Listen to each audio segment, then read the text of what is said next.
Paytas stormed off set after the altercation with her co-host Moses Ethan Hackman, Klein. a water artist and museum owner, is also the brother to Now, Keela Klein. fans hear only crickets when it comes to the future of Frenemies.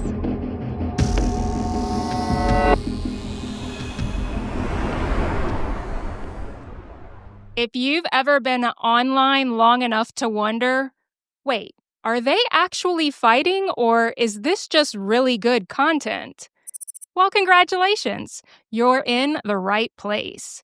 This isn't just a story about a podcast gone wrong. It's about internet fame, broken friendships, viral chaos, and the kind of emotional roller coaster only two of YouTube's most iconic and volatile personalities could deliver.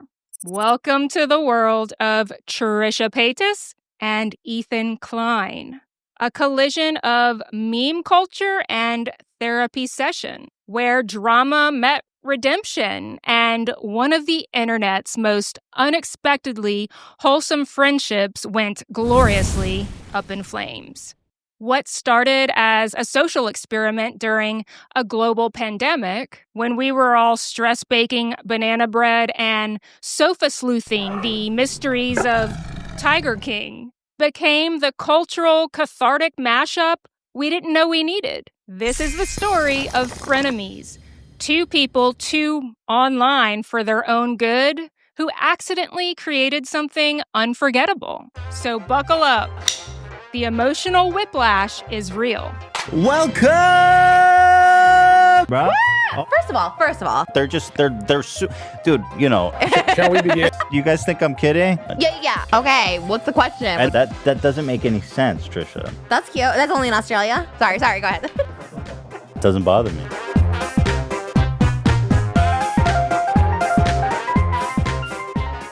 Let me paint you a picture of YouTube in the early 2020s.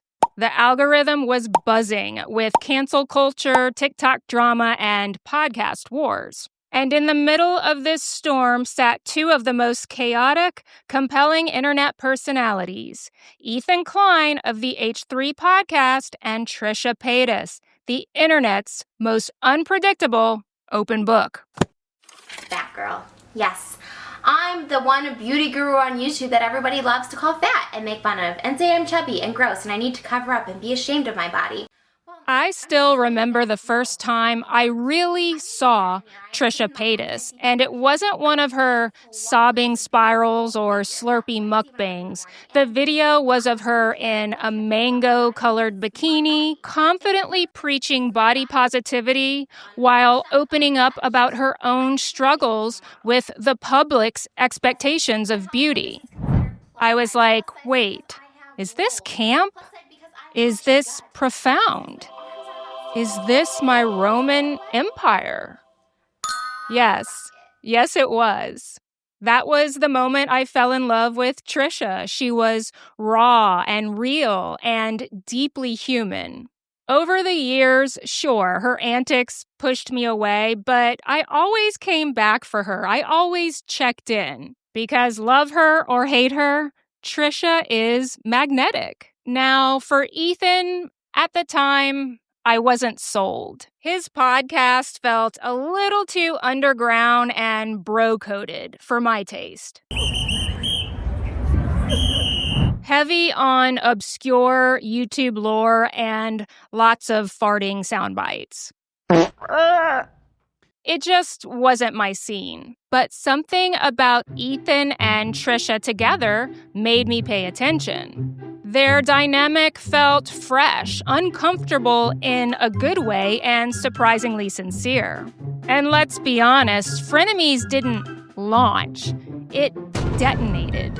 It crashed, landed like a confetti cannon in the middle of a global identity crisis. In the thick of COVID, while we were wiping down groceries and laminated vaccine-proof cards, Ethan and Trisha were arguing over frenetic TikTokers, cancel culture, and who got the best seat on set. You're just posting pictures of groceries in the hope that I see it and understand you want to make grilled cheese. I thought you might because you DM'd me prior. I loved it. And then you have Jason Gwyneth Alexander. Paltrow in a fat suit, Jack Black.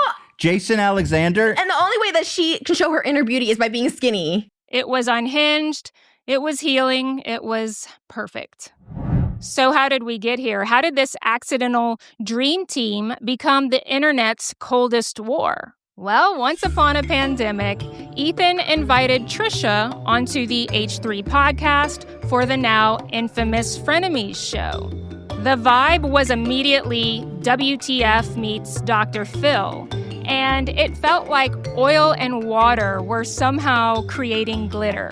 Ethan, the dry, sarcastic, and calculated straight man, found an unlikely match in Trisha, who once identified as a chicken nugget and who brought equal parts dysfunction and vulnerability. Ethan, at the time, was arguably the more prominent name in entertainment. He had built an empire with his wife. Hila had millions of subscribers and a pretty stable brand.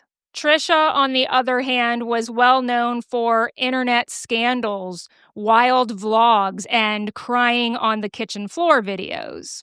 But there was a spark between them that drew you like a moth to a flame. And let's not forget, Frenemies wasn't just a podcast, it was an event, a cultural reset. People tuned in not just for the takes on drama, but for the real-time wellness checks that often unfolded between the hosts. Ethan played the calm anchor to Trisha's emotional tide, and in return, Trisha brought a level of honesty and clutter that made the podcast unmissable.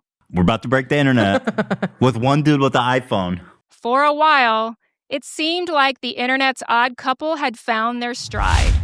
Behind the scenes, though, something was a-brewing. Something familial, awkward, and ultimately explosive.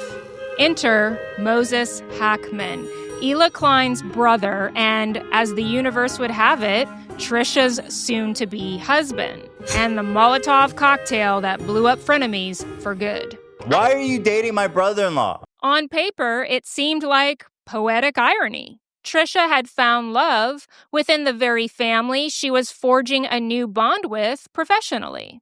But like most of Trisha's early on-screen endeavors, peace was not on the menu. It started subtly, sidelong comments, awkward energy. Trisha began airing grievances about how she felt Hila did not accept her, and how Moses wasn't being defended. There was always a sense that Trisha, who openly admits to deep insecurities around friendships and belonging, felt like an outsider looking in. And when you combine that with her track record of self-sabotaging good things, the writing was on the wall. I feel like the deal you get is super fair. And I feel like you're gaslighting me, to be honest, saying that you're not like frustrated about But that. I'm not. Because it really is a source of like every time something comes up where it's like, I hired somebody or this, that, and like, oh, you don't do that much on the show. I'm bringing attention to it. I'm not upset. Things got uglier. Tensions rose over business disagreements. Trisha felt that her contributions to Frenemies were undervalued. Ethan felt that she wasn't respecting the production and business aspects. The infamous walk-off happened. On air, no less. Trisha quit Frenemies not once, not twice, but multiple times. It was like watching someone leave a dinner party only to come back and flip the table. But the final straw came when Trisha left the podcast and lit a match on the way out, publicly calling out Ethan, Hila, and even throwing shots at the family dynamic. From there, it was nuclear. Ethan and Trisha were not talking. Moses and Hila? Radio silence. The Klein, Payton, Hackman family unit shattered. No more Shabbat dinners, no more podcasts, no more passively aggressive tweets, or at least they calmed down for a bit. And now, years later, the fallout continues. Ethan and Hila have 3 children. Trisha and Moses are expecting their third, a boy this time. And yet, these cousins have never met. They've never shared holidays or giggles at a sleepover. Not even one awkward birthday party at a Chuck E. Cheese. Not even a group text chain with a passive-aggressive scene. That's not just a feud, that's a family fracture. It's Shakespearean even. And the irony? It's delicious. I want to be on that level. When Trisha joined Frenemies, she was seen as the wild card, riding the coattails of a more established platform. But look at her now. SNL sketches, a nationwide tour, a growing podcast of her own. The same person the internet dismissed as problematic is now a working mom, a creator with purpose, and is clearly thriving. It's not all because of Frenemies, but Frenemies was the crucible. That friendship, that conflict, that raw transparency, it helped shape her. Meanwhile, Ethan is still podcasting, parenting, and probably processing his trauma through therapy. But here's the thing. They made each other better.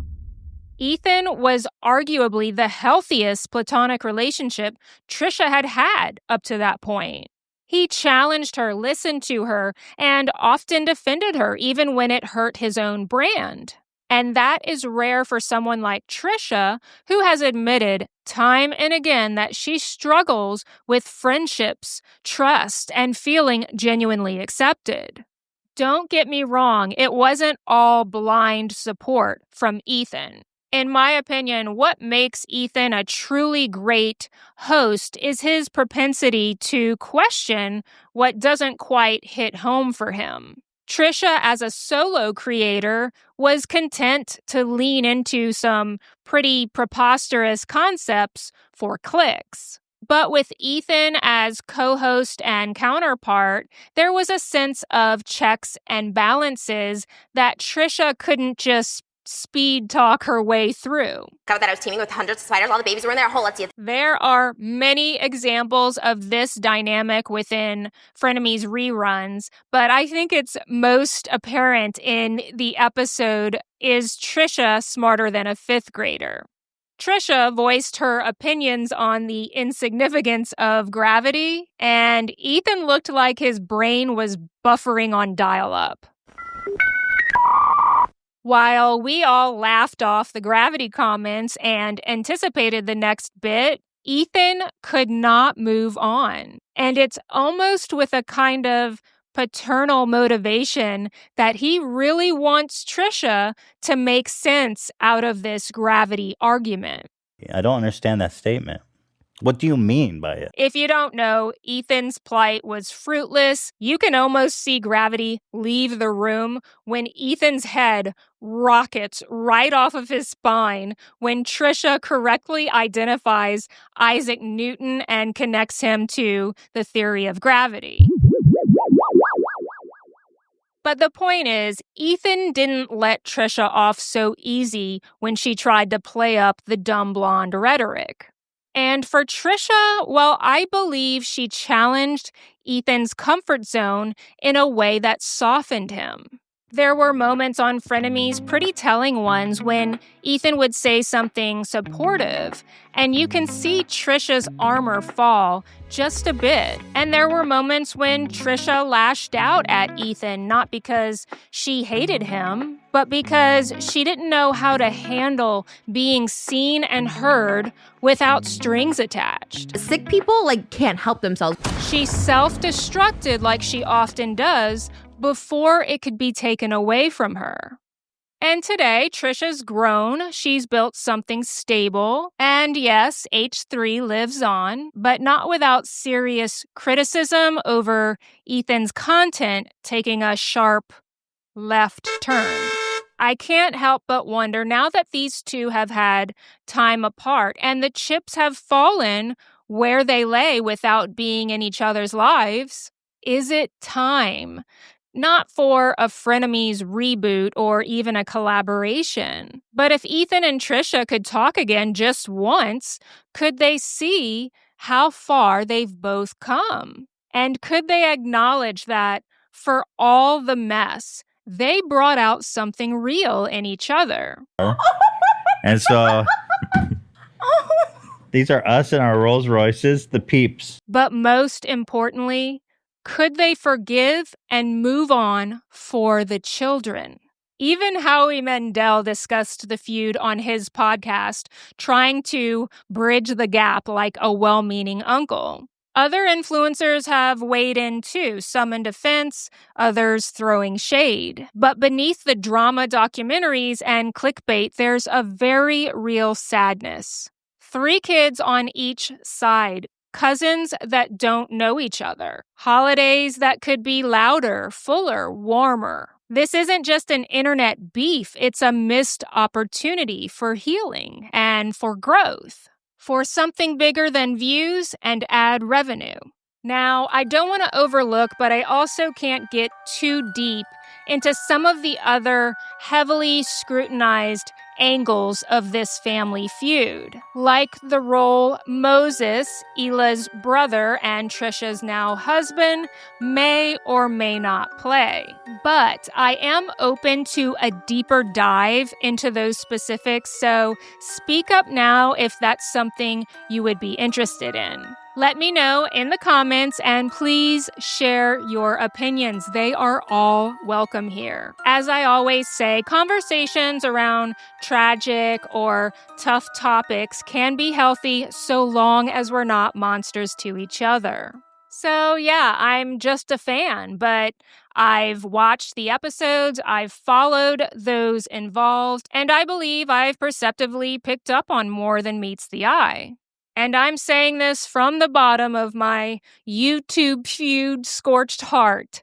Maybe it's time. Maybe with baby number 3 on the way, it's time for Ethan and Trisha to find their way back. Not necessarily to co-hosting, but to peace, love, and family. Because the real frenemies weren't Trisha and Ethan. They were growth and fear.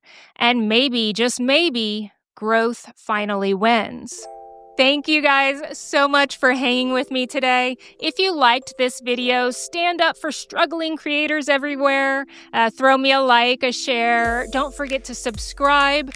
That lets me know that you want more content like this. Never an obligation or an ask, but there is a donate button somewhere, and every little bit contributes to my growth as a creator. I always aim to step up my productions, and since it's just me doing the writing and editing and sounds and blah, blah, blah, any token of your appreciation is like one more fresh breath of air for my creative atmosphere. So I can't wait to hear from you all. I love you guys, and I'll see you next time.